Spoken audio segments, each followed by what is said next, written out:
I never thought I'd be standing outside my own daughter's wedding, but there I was on Saturday, September 16th, in the parking lot of the Riverside Estate, watching guests arrive while I sat in my truck.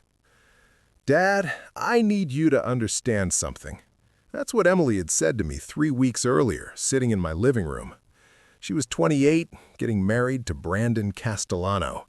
Brandon's father, Victor Castellano, owned Castellano Properties, one of the largest commercial real estate firms in New Jersey.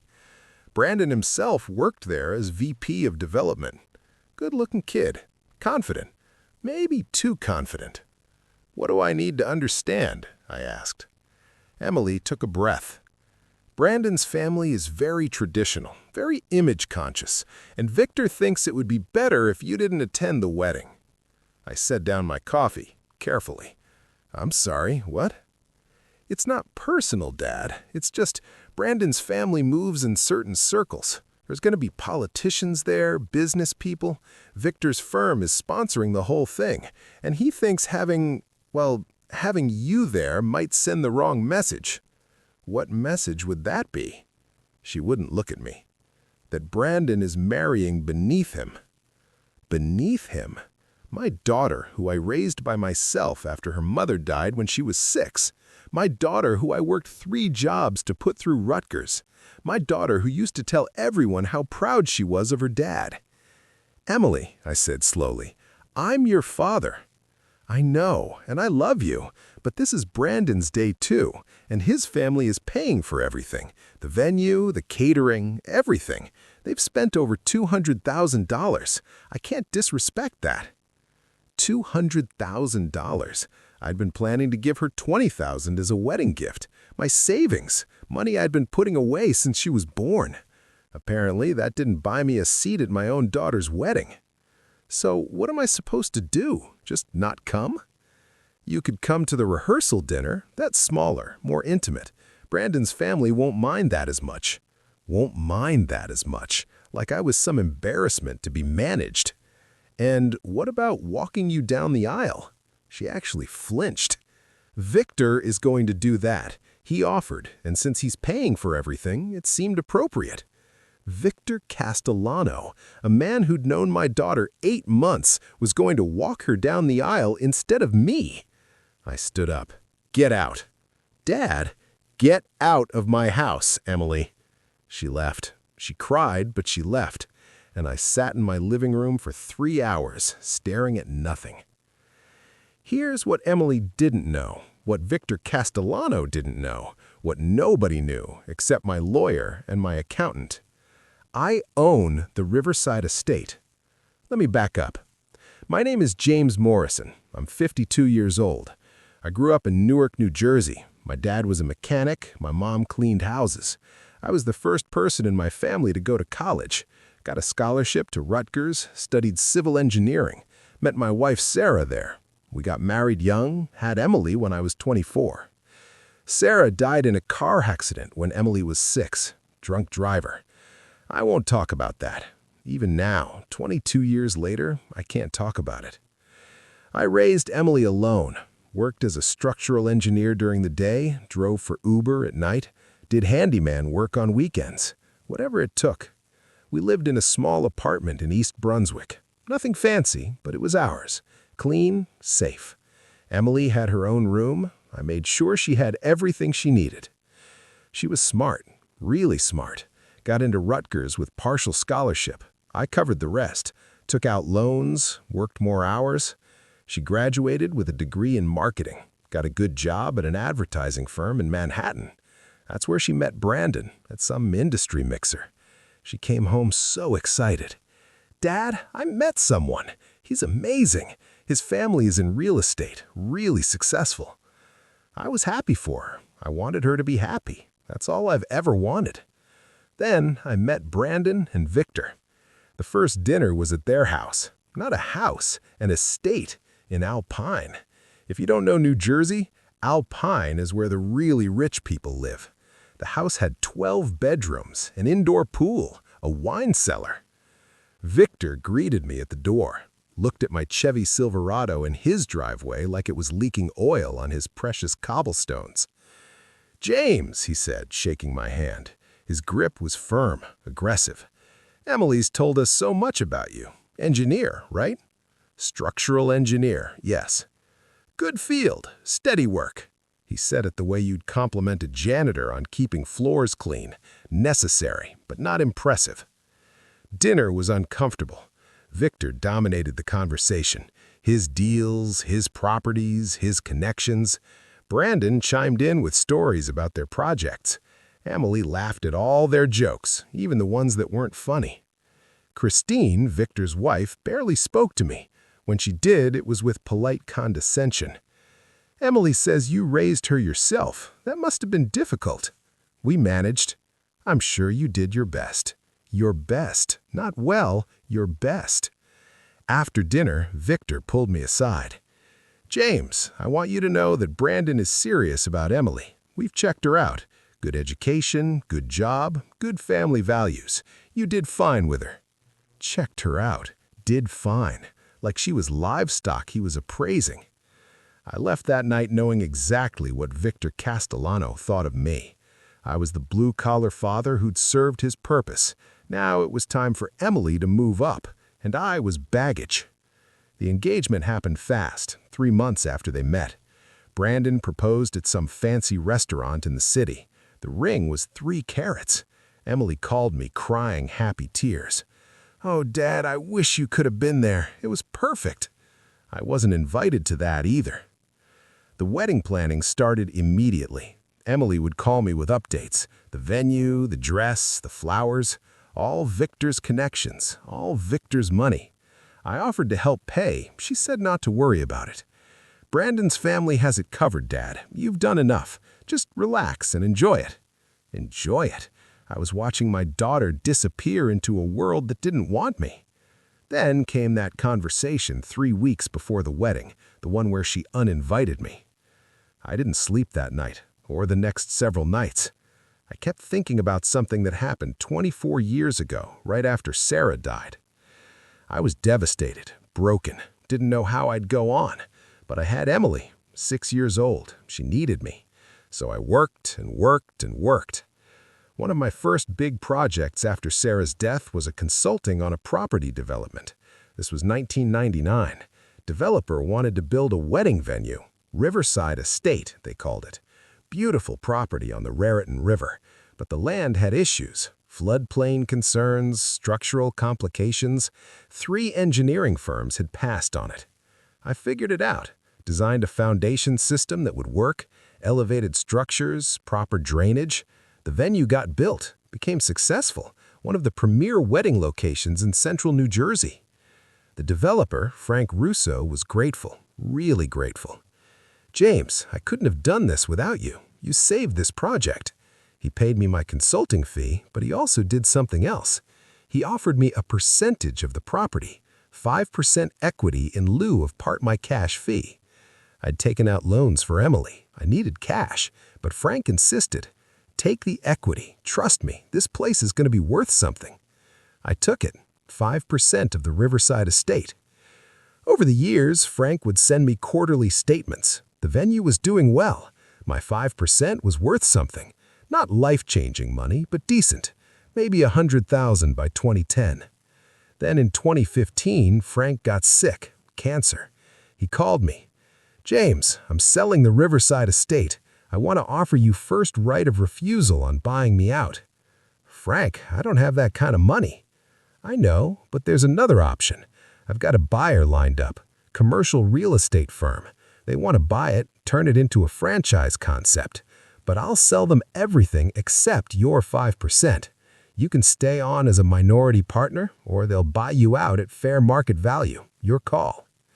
The buyer was willing to pay me $400,000 for my 5%. That was a lot of money, but something made me hesitate. Who's the buyer? Company called Castellano Properties. Castellano? I didn't make the connection then. This was 2015. Emily hadn't even met Brandon yet. "Can I think about it?" "You've got a week." I thought about it. $400,000 was money I could use. But Frank's lawyer also explained something else.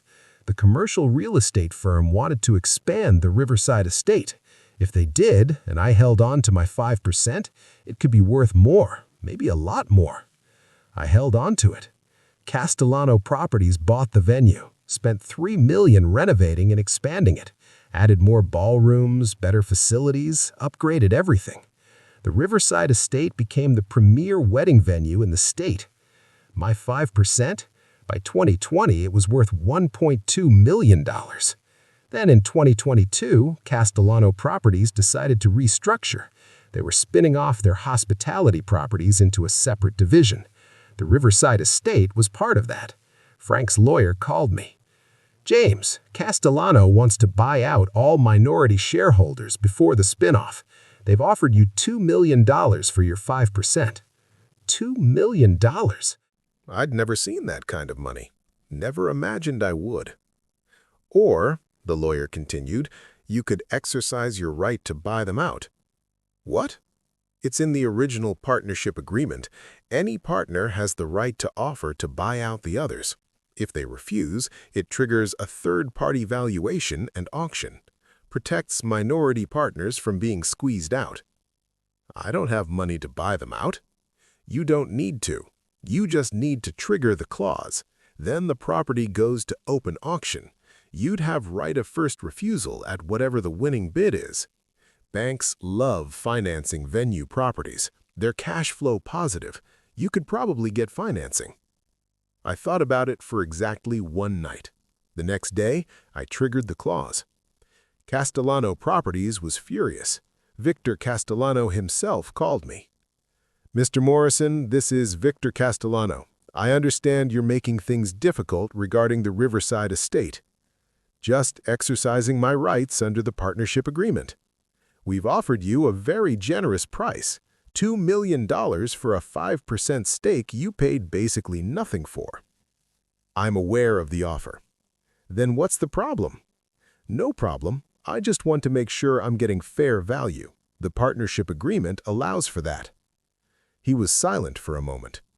Mr. Morrison, I don't think you understand how business works at this level. You're a small player trying to play in the big leagues. This will not end well for you. We'll see. The property went to auction. Third-party valuation came in at $42 million. Castellano Properties bid $43 million. I bid $43.5. They bid $44. I bid $45. Victor called me again. You're insane. You don't have $45 million. I have financing lined up. Bullshit. It wasn't bullshit. 3 banks had pre-approved me once they saw the property's cash flow.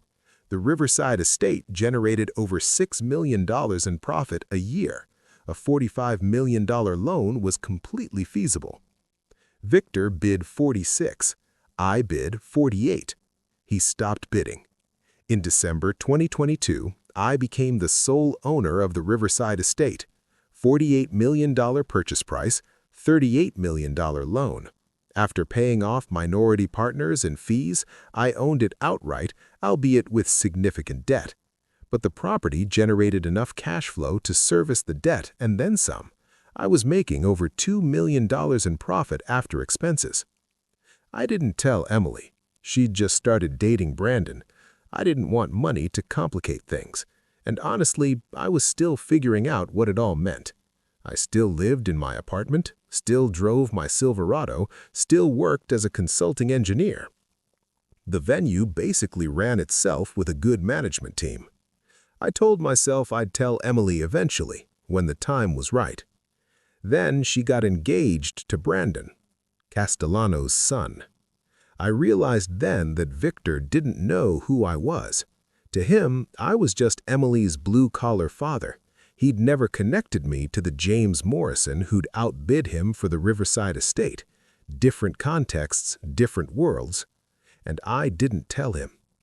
I watched the engagement unfold, watched Victor dominate the wedding planning, watched him book the Riverside Estate for his son's wedding, not knowing he was booking it from me. And then Emily uninvited me. That's when I made my decision. I called my venue manager. Jessica, the Castellano wedding on September 16th, I need you to do something for me. The morning of the wedding, I drove to the Riverside estate, parked in the lot, watched the setup, the flowers, the chairs, the tables, all arranged perfectly. Victor had spared no expense, $200,000 for one day. At 2 p.m., guests started arriving. I watched from my truck.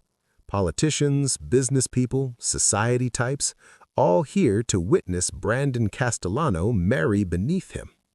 At 3:30 p.m., 30 minutes before the ceremony, Jessica, the venue manager, approached Victor. I watched from a distance. She handed him an envelope. I wrote the letter myself. Dear Mr. Castellano, this is to inform you that the Riverside estate is closed for a private event today. Your booking has been canceled. All deposits will be refunded within 30 days, per the cancellation clause in Section 12B of your contract, which allows the owner to cancel any event for any reason with sole refund. I am exercising that right. The venue is closed. Sincerely, James Morrison, owner, Riverside Properties, LLC. I watched Victor read it, watched his face turn red, watched him start yelling at Jessica, watched her calmly point to Section 12B in the contract he'd signed. I watched Emily come out in her wedding dress, confused. I watched Brandon try to calm his father. I watched Christine start crying. I watched 200 guests mill around in confusion as word spread that there was no wedding. Then I got out of my truck. I walked over to where Emily stood, surrounded by bridesmaids, looking devastated. Dad? She saw me and burst into tears. What are you doing here? What's happening? Emily, I need to tell you something. I own this venue. She stared. What? I've owned the Riverside estate since 2022. The booking, the deposit, all of it. Victor paid me. He just didn't know it was me. You canceled my wedding? No, Victor canceled my invitation. I just responded in kind. Brandon came over, furious. What the hell is this? You can't do this. I just did. Victor pushed through the crowd. When he saw me, recognition finally dawned. You're the Morrison who outbid the estate. That's right. This is about the auction? You petty? This is about your son marrying my daughter and you deciding I wasn't good enough to attend. This is about you walking her down the aisle instead of me. This is about you treating me like garbage because I'm not rich. The crowd had gone silent, 200 people watching. Victor's face was purple. You think you're teaching me a lesson? All you've done is ruin your daughter's wedding day. Look at her. I looked at Emily. She was crying, mascara running, wedding dress perfect, nowhere to wear it. And I felt something crack inside me. Emily, I'm sorry. I was angry. I was hurt. But you're right. This is your day, and I just ruined it. I turned to Victor. The venue is yours, for free, no charge. The wedding can proceed. Victor blinked. What? You heard me. I was wrong. Emily's right. This is about her, not us. So go ahead. Have your wedding. Emily was staring at me. Dad? I don't understand. I was trying to prove a point, that I wasn't nobody, that I deserved respect. But all I did was prove I'm exactly what Victor thought I was, small. I started to walk away. Dad, wait. I stopped. Emily came over to me, mascara streaked, beautiful in her white dress. You own this place? Yes. For how long? Since 2022. And you never told me? No. Why?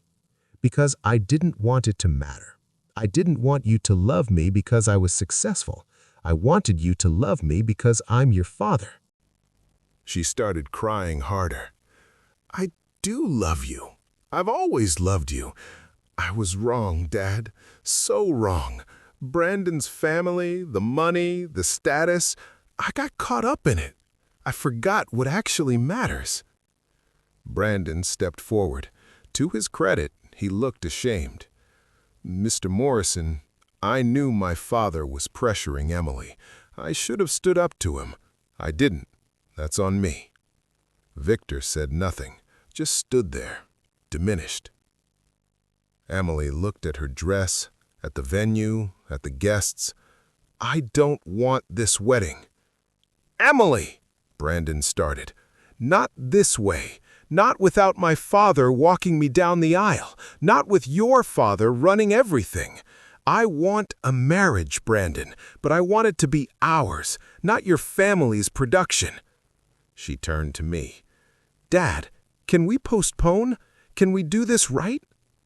I looked at my daughter, really looked at her, and saw the little girl who used to wake me up on Sunday mornings to make pancakes, the teenager who cried on my shoulder when boys were mean to her, the young woman I'd raised to be strong and independent. "Yes," I said, "we can do whatever you want." 3 months later, Emily and Brandon got married at the Riverside estate. Small ceremony, just family and close friends, 30 people. I walked her down the aisle. Victor attended. He and I had a conversation before the wedding, not friendly, but civil. He apologized, sort of, said he'd been protecting his son. I said I'd been protecting my daughter. We agreed to try. The wedding was beautiful, simple. Emily was radiant. During the father-daughter dance, she whispered to me, "Thank you for standing up for us." For us? Brandon and me, for showing us what matters, for making us look at what we were becoming. I hugged her tighter. After the wedding, I sold the Riverside estate, $53 million, paid off the loan, taxes, and set up a trust for Emily and her future children, kept enough for a comfortable retirement. Bought myself a new truck, still a Silverado, just newer. Brandon and Emily are doing well. They bought a modest house in Princeton. Brandon started his own firm separate from his father. Emily still works in marketing. We have dinner every Sunday. Sometimes Brandon's parents join. It's still awkward, but it's getting better. Last week, Emily told me she's pregnant. "You're going to be a grandfather, Dad." I cried, couldn't help it. "I hope I'm invited to the baby shower," I said. She laughed. "Front row seat, promise." Looking back, I don't know if what I did was right. Canceling the wedding was petty, cruel maybe, but it worked. Sometimes people need to lose something to remember what it's worth. Emily almost lost me. I almost lost her. Now, we're both exactly where we belong. Together.